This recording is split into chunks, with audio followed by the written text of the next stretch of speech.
At my brother's wedding, my mom stood up in front of 50 guests and demanded I hand over my penthouse keys. When I refused, she picked up a glass of red wine and poured it all over my white shirt.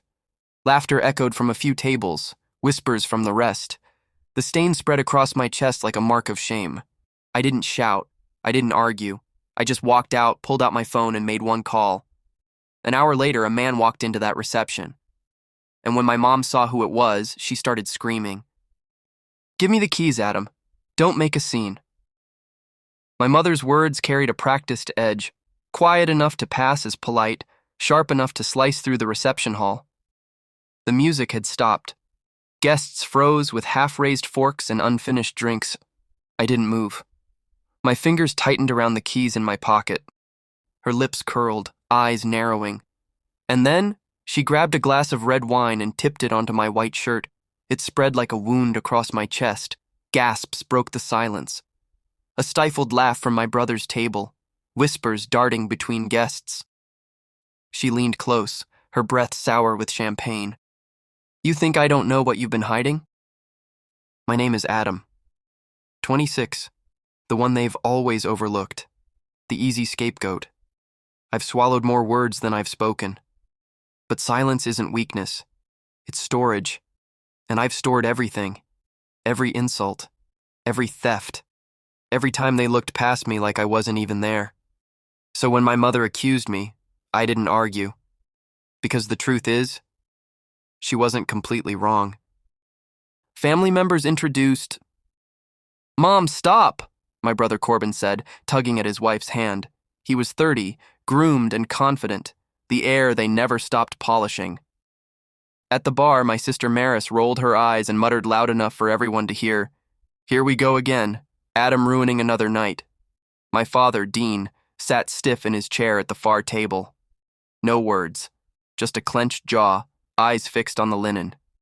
Silence has always been his weapon, and his excuse. It was a script I knew by heart. Mom attacked, Corbin defended, Maris mocked, Dad disappeared, and I carried the blame. But tonight, the script was breaking. "You owe us," Mom hissed, voice shaking. "That penthouse isn't just yours. It was bought with family money." Gasps ran through the tables, forks dropping on plates. I finally looked at her, my tone even. Funny. When I was working 2 jobs to keep us above water, I don't remember anyone calling it family effort. Her smile faltered, but she recovered quickly. "You were supposed to help. That's what family means, Adam. Sacrifice." I let out a dry laugh. "Sacrifice? No. It means bleeding me dry while you raise your glasses." Corbin's face flushed. "Don't act like you sacrificed anything. You didn't." He stopped mid-sentence, catching himself too late. But silence is louder than denial.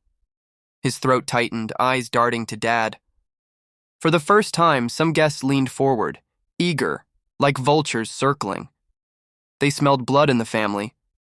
And in that moment, I knew. There was more they were hiding. Maris slammed her glass on the table so hard the stem cracked. "Why can't you just do what Mom asks, Adam? You've been nothing but trouble since..." Her voice stuttered, panic flashing across her face. I tilted my head, slow, deliberate. "Since what, Maris?" Her hand trembled as she reached for her napkin, as if she could wipe her words away. No answer. Just her eyes darting away, lips pressed shut. I leaned closer, my voice soft but cutting. "You think this is about money? No. This is about what you all did to me." The words hung heavy. A couple of guests exchanged uneasy looks, one woman whispering, "What did they do?" The mood snapped like a wire. No one laughed now. Even the chandeliers seemed to buzz louder. Mom muttered under her breath, "Don't start this here." But her fear betrayed her. She wasn't worried about me. She was worried about the truth spilling. I was 19, handing Corbin my last paycheck in a rain-soaked driveway. My hands shook from the cold, but he didn't notice. My mother behind me, mascara smudged, promising she'd pay me back. Promising it was just to save the family. That night, I went to bed hungry. Again. Dad sat at the kitchen table, coffee cooling in his hands, staring into the cup as if answers floated there. Not once looking at me. Maris twirled her new jacket in front of a mirror a week later, the one my paycheck had bought. When her friends asked where it came from, she smirked and said, "My brother doesn't need nice things anyway."